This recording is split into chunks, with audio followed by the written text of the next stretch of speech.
Preambul dulu Bang. Yuk, oke. Silakan Bang. Ya, ya terima kasih rekan media.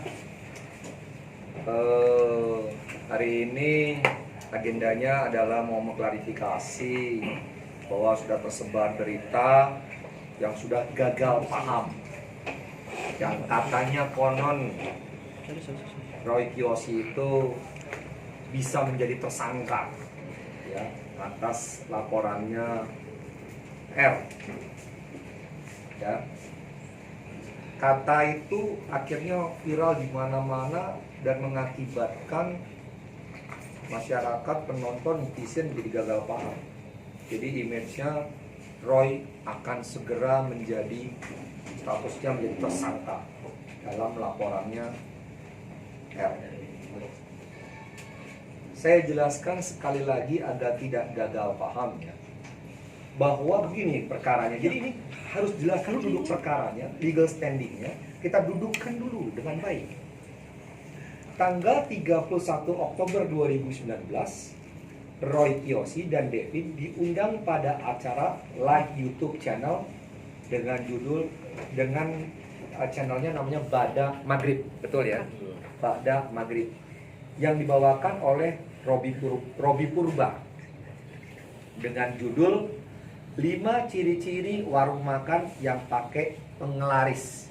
Jadi judulnya adalah 5 ciri-ciri warung makan yang pakai penglaris. Ya.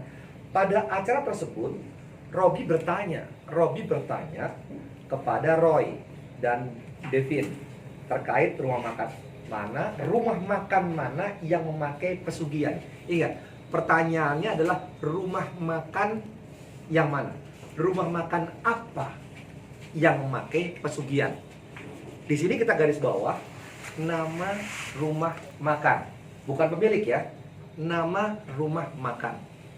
Nah, Roy menjawab dengan inisial R. Sekali lagi Roy menjawab dengan inisial R. R ini tidak bisa diidentikan dengan si pelapor, tidak bisa. R itu luas. Roy menyebutkan R. Jadi jangan R itu dimaksudkan dengan si pelapor. Kalau ada orang yang mengatakan R yang disebut Roy itu, R itu adalah si pelapor, maka orang tersebut gagal paham, gagal bodoh hukum.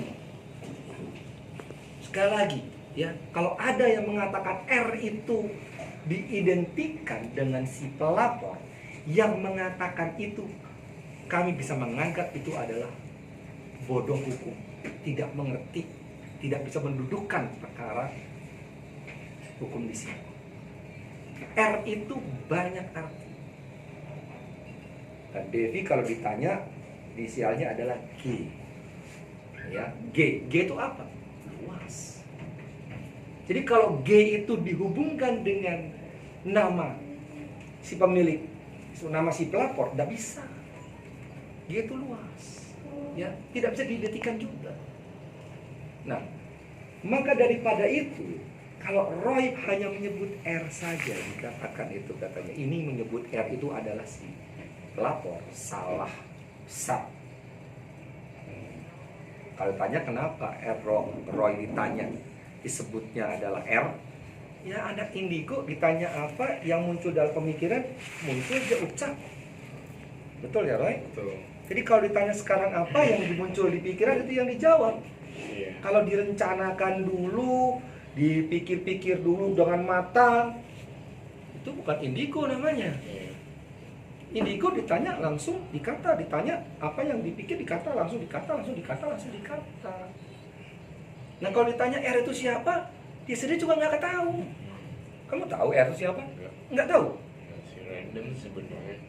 Ya, anggaplah ya, anggapan.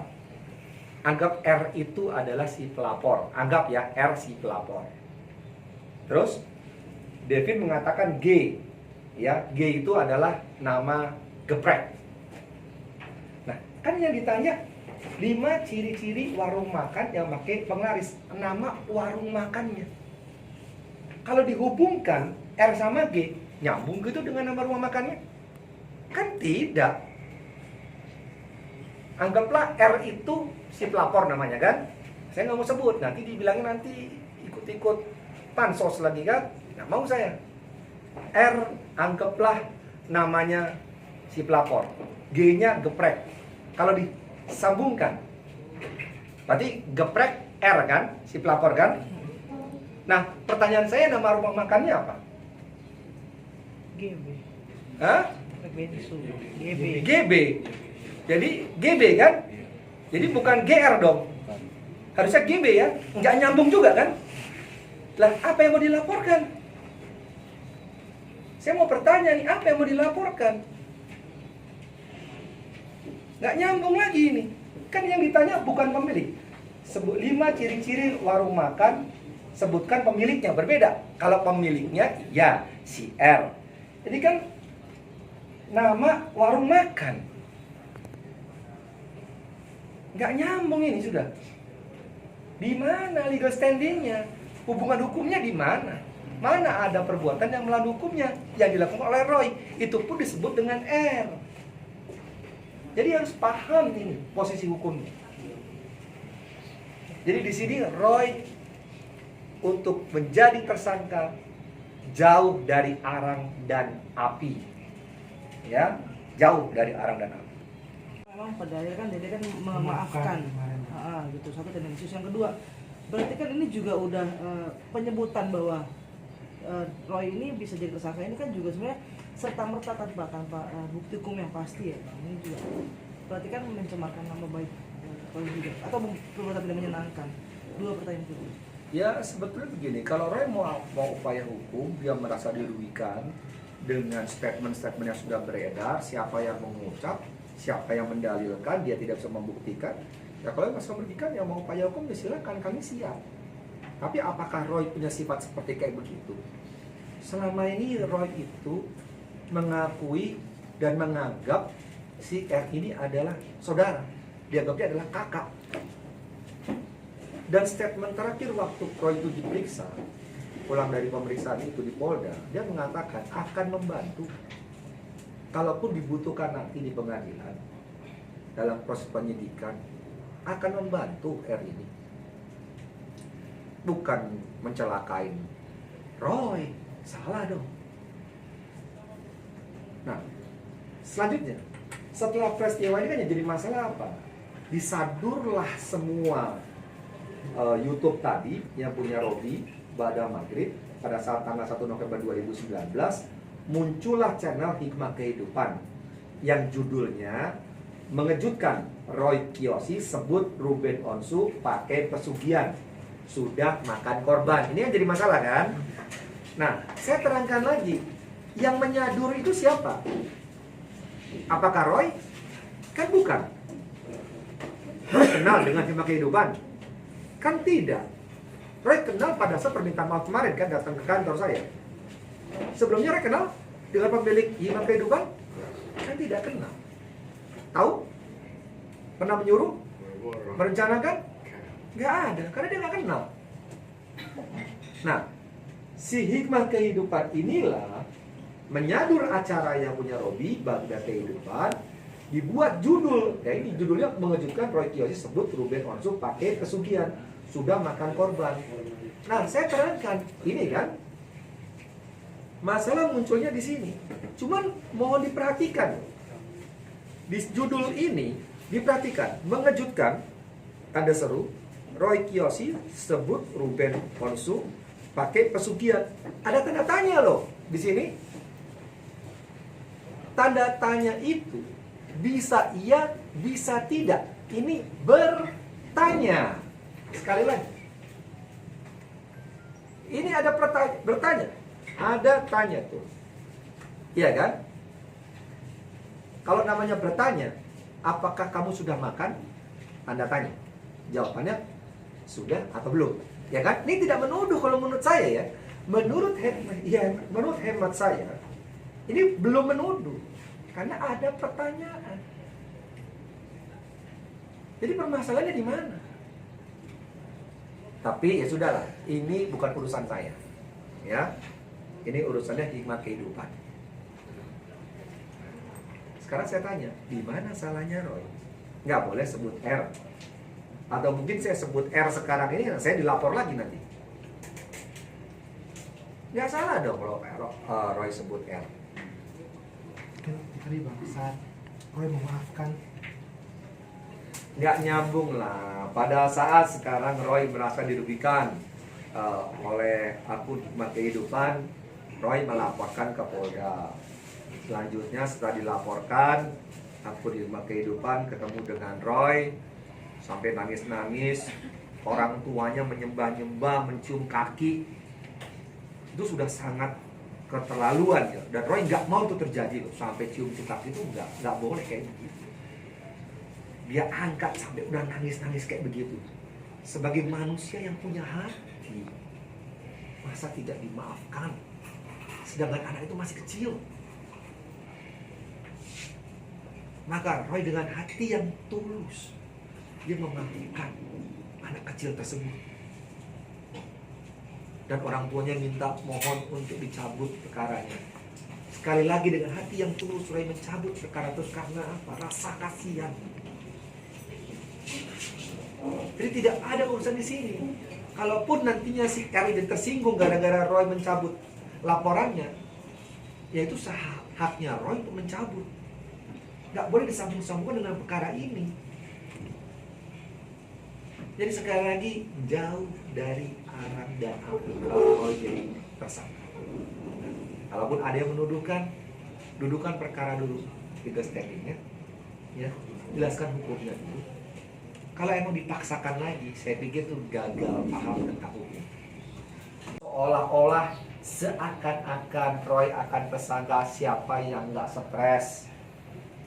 Semua pun akan stres, depresi, tekanan, makan jadi tidak enak, tidur pun jadi tidak enak. Ya, kecuali orang yang sudah terbiasa dengan perkara hukum, maka tenang-tenang saja. Tapi Roy ini kan anak indigo, dia sangat sensitif sekali perasaannya. Begitu mendengar berita aja, wah, tanya sama saya kok saya bisa jadi tersangka ya. Sangat sensitif sekali. Saya menerangkan dasar hukumnya, legal standingnya pun tetap sulit karena beliau begitu sangat, hatinya sangat halus sekali, stres dia. Jadi mohonlah sudah, jangan lagi bentuk-bentuk opini publik yang tidak benar, apalagi tidak bertanggung jawab. Ya. Kalau dari Dek, Roy, sempat kan stres tadi katanya, bingung karena mungkin karena nggak tahu hukum atau seperti apa. Terus itu satu, stresnya kayak apa sih? Yang kedua adalah Dede pernah komunikasi gak sama Ruben? terakhir komunikasi kapan ya? Tidak ada yang mau. Saya belum dibalas sih. Sampai sekarang? Oke. Tingkat stresnya sampai seperti apa? Mengganggu pekerjaan kah? Atau Apa ya? Tingkat stres? Nah. Iya, biasa kayak gitu. Nggak ada yang berat-berat gitu. Jalan. Nggak sampai mengganggu pekerjaan? Nggak sampai gimana-gimana. bisa sakit. Kalau misalnya pikiran pasti pikir dong. Tapi kalau sakit mah enggak. Sempat menanyakan juga ke Bang Henry ketika kita berita itu beredar bahwa kamu bisa jadi tersangka sih. Ya. Biarlah opini itu ya, kita lurusin lagi. Nah, Tugas kita meluruskan. kita luruskan aja. Kalau memang ada berita-berita yang dibelok-belokkan, maka kita luruskan, ya.